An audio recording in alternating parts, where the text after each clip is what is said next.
তো তোমরা অনেকেই বলেছো যে দাদা, যে অনেক দিনই তো হয়ে গেল, সামনে আমাদের মাধ্যমিক পরীক্ষা, পড়াশোনা স্টার্ট করতে পারছি না।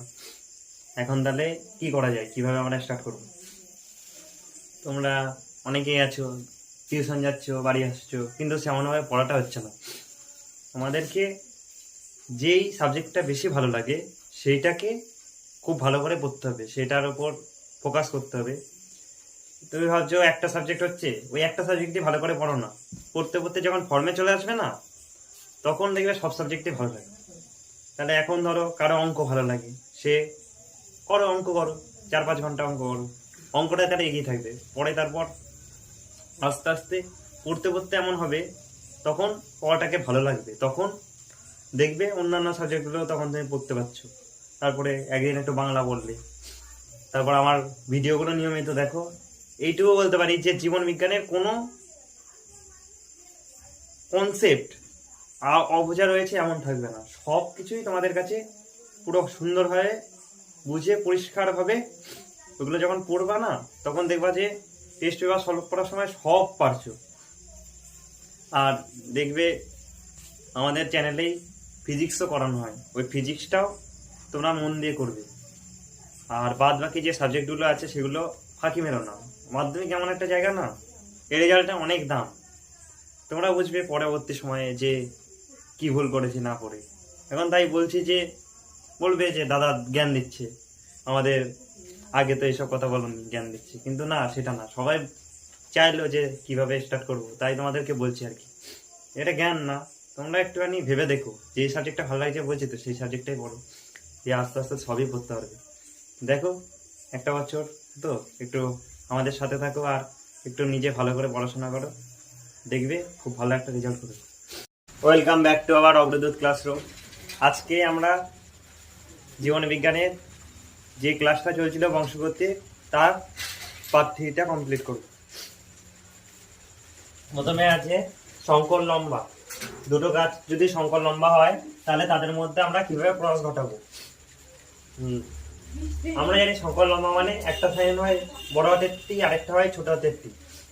তাহলে আবার বলেছে আরেকটা সংকর লম্বা নিতে, তাহলে আরেকটা নিলাম একটা বড় হাতের টি, আরেকটা নিলাম ছোট হাতের টি।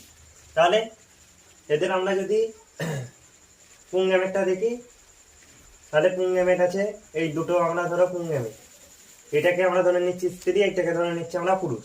তারপর আমরা এদের মধ্যে থেকে আগে জিনগুলো বার করছি। একটা আছে বড় হাতের টি, বড় হাতের টিটা বার করেছি। আবার একটা ছোট হাতের টি আছে, ওটা বার করেছি। এই পাশেও আবার কি আছে, দুটো, একটা বড় হাতের টি, একটা ছোট হাতের টি বের করে নিয়েছি। তারপর আমরা ধরে নিচ্ছি একটা হলো স্ত্রী গ্যামেট, আর একটা হলো পুংগ্যামেট। ঠিক আছে, এগুলো একটা একটা গ্যামেট, এগুলোকে আমরা আলাদা করে নিচ্ছি।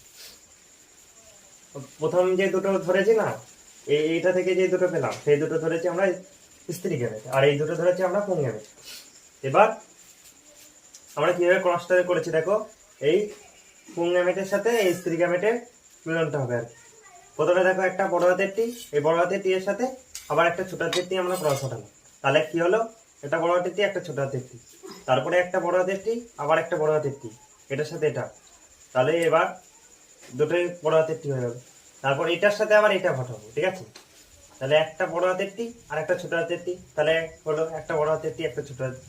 এবার ছোটটার সাথে একবার বড়টা, একবার ছোটটার সাথে আবার ছোটটা। ঠিক আছে, তাহলে একটা ছোট হাতের, একটা ছোট হাতের টি, তার সাথে বড় হাতের টি ক্রস ঘটালাম, হলো একটা বড় হাতের টি, একটা ছোট হাতের টি। এর মানে হলো সংকর লম্বা। দুটোই বড় হাতের টি মানে কি, বিশুদ্ধ লম্বা।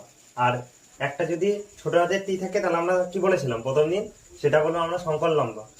আর দুটোই যদি ছোট হাতের টি থাকে, সেটা হবে বিশুদ্ধ বেটে। তাহলে এটার সাথে এটা ক্রস ঘটালাম, হলো দুটো ছোট হাত।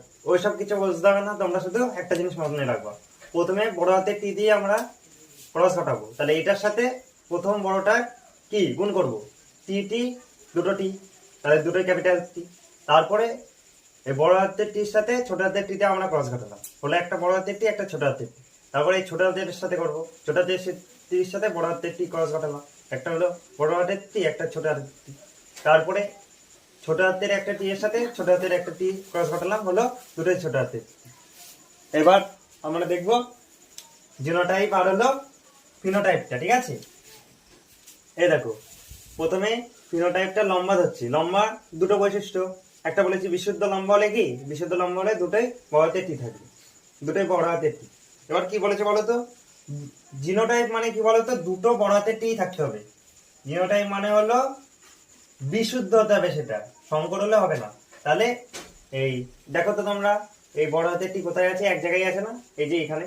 তাহলে সেক্ষেত্রে এই একটা জিনোটাইপ।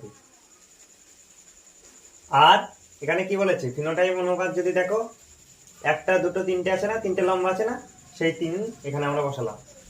আর ওরাতে টি এর জিনোটাইপ অনুপাত এখানে আছে, ঠিক আছে। তাহলে এর জিনটা কোথায় আছে, জিনোটাইপটা এখানে। তাহলে কটা আছে, এই একটা আছে না, বিশুদ্ধ লম্বা একটা, তো তাই একটা। আর সংকর যে লম্বাটা আছে, সেই সংকর লম্বা জিনোটাইপ হলো দুটো, দুটোই আছে। এবার বেটে, বেটে আছে, বেটে আমরা দেখছি বিশুদ্ধই আছে, বিশুদ্ধই বেটে হবে। তাই এই দুটো যে ছোট হাতের টি আছে না, এই দুটো ছোট হাতের টি একটাই আছে, এই যে একটা। আর এটাই এর জিনোটাইপ বলা হয়। এবার এবার আছে কি বলতো, রেসিপ্রোকাল ক্রস। মেন্ডেল তার সংকরায়নের পরীক্ষাতে যে জনিত্রী উদ্ভিদগুলি ব্যবহার করেছিল, তাদের জিনোটাইপের ওপর পরীক্ষাতে যে জনিত্র উদ্ভিদগুলো করেছে, লিঙ্গের ওপর পরীক্ষার ফলাফল নির্ভর করেনি। এই ধরনের সংকরায়নকে পরীক্ষার বলা হয় রেসিপ্রোকাল ক্রস। বলতো মেন্ডেল যে পরীক্ষাটা করেছিল না, সেই পরীক্ষাটায় যেসব উদ্ভিদগুলো লিঙ্গের ওপর পরীক্ষার উপর নির্ভর করেনি, লিঙ্গের ওপর ওই পরীক্ষাটি নির্ভর করেনি, তাই তাকে কি বলা হয়েছিল, রেসিপ্রোকাল ক্রস।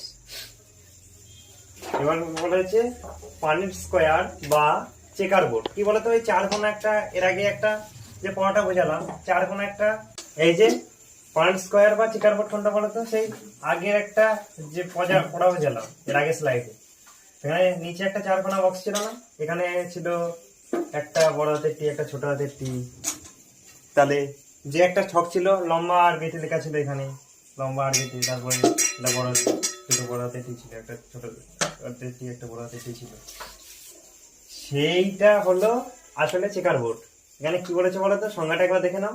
সংকরণ পরীক্ষাতে F2 জনক ফলাফলকে সহজ আকারে প্রকাশ করার জন্য বিজ্ঞানী RC পুনে দ্বারা আবিষ্কৃত যে পর্যায়ক্রমিক টেবিলের সাহায্য নেওয়া হয়, তাকে বলা হয় চেকার বোর্ড। তাহলে এটাকে তৈরি করেছে বলতে চেকার বোর্ড, RC পুনেট। কি বলেছে, মেন্ডেল যে পরীক্ষা করেছে না, সে সফলতা কেন পেয়েছিল, মেন্ডেলের সফলতার কারণ বলেছে, দুই জোড়া বিপরীতধর্মী চারিত্রিক বৈশিষ্ট্য নিয়ে পরীক্ষাগুলো সম্পন্ন করেছিল। দুটি চারিত্রিক বৈশিষ্ট্য নিয়ে তিনি কি করেছিলেন, বিপরীতধর্মী চারিত্রিক বৈশিষ্ট্য নিয়ে তিনি পরীক্ষাগুলো করেছিলেন। তিনি তিনটি বংশক্রম পর্যন্ত আলোচনা করে লিপিবদ্ধ করেছিল।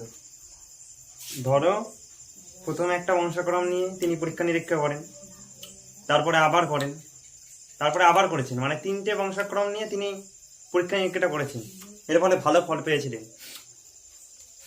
যে উদ্ভিদ নির্বাচন করেছিল সেগুলি বিশুদ্ধ বৈশিষ্ট্য সম্পন্ন, মানে যে উদ্ভিদগুলো নিয়ে সে পরীক্ষা নিরীক্ষা করেন সেগুলো সংকর লম্বা বা বিশুদ্ধ নিয়ে তিনি পরীক্ষা নিরীক্ষা করেছিলেন, সংকর নিয়ে করেননি।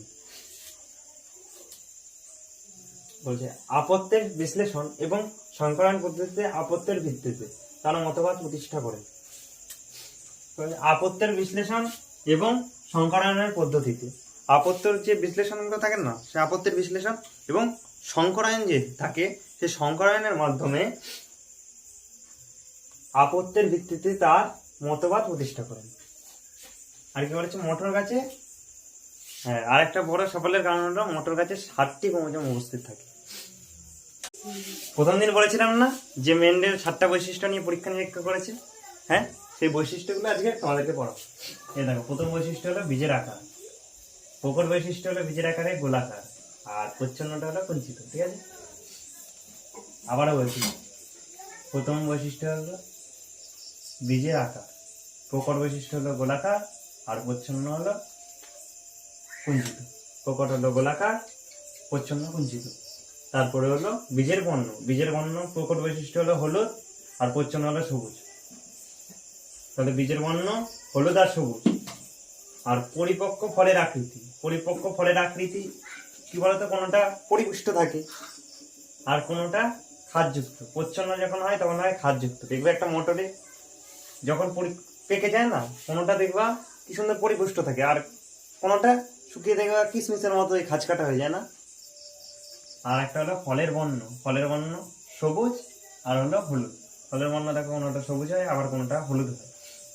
মটর গাছে কি দেখো, একটা সবুজ হয় একটা হলুদ হয়, এগুলো কিন্তু সব মটর গাছে। হ্যাঁ, আর ফুলের বর্ণ, ফুলের বর্ণ দেখবে কোনোটা বেগুনি ফুল হয় মটর গাছে, কোনোটা হয় বেগুনি ফুল, আর দুই একটা হয় সাদা। ঠিক আছে, তাহলে যে বেগুনি যে বর্ণটা হয় সেটা কেন, প্রকট বৈশিষ্ট্যের জন্য, আর সাদা হয় প্রচ্ছন্ন বৈশিষ্ট্যের জন্য। আর কাণ্ডে ফুলের অবস্থান, উপরে যে কাণ্ডটা থাকে সে কাণ্ডে অন্যটায় দেখবা কাক্ষিকে থাকে, কি মানে ধার দিয়ে, আর শীর্ষাস্ত মানে উপরে থাকে। কোনোটায় দেখবা কাক্ষিকে থাকে আর কোনোটায় দেখবা শীর্ষাস্তে থাকে। শীর্ষাস্তে মানে হলো উপরে, আর কাক্ষিক মানে কি, কাক্ষিক মানে হলো পাশে, পাশ দিয়ে থাকে উপরে। আর একটা হলো কাণ্ডের দৈর্ঘ্য, কাণ্ডের দৈর্ঘ্য দেখবা কোনোটার কাণ্ড হলো অনেকটা লম্বা হয়, অনেকটা বড় হয়, আর কোনোটা ছোট হয়ে থাকে। এই তার জন্যই প্রকট বৈশিষ্ট্য আছে দীর্ঘ, আর প্রচ্ছন্ন বৈশিষ্ট্য খর্ব। এটা তো আমাদের আগেও বলেছি, কাণ্ডের দৈর্ঘ্য দীর্ঘ আর হলো খর্ব।